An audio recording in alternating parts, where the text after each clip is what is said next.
Thank you for selecting Dundas Jafine's Heat Keeper Kit. The expected installation time should be approximately 20 minutes, and the tools required are wire cutters and a utility knife. This product is intended to be used only with electric clothes dryers and is not intended for use with gas dryers. Cut the existing duct which is attached to your dryer about 10 inches above the top of your dryer.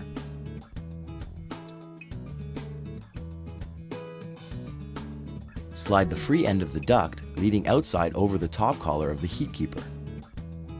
Secure it with the adjustable clamp provided with this kit.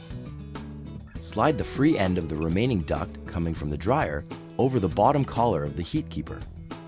Secure it with the other adjustable clamp. Your installation is now complete. When adjusting the lever to the summer position, it's designed to exhaust your dryer venting directly outdoors. When adjusting the lever to the winter position, the heat keeper directs valuable heat and humidity into your home. Remember to inspect and clean the removable lint screen regularly.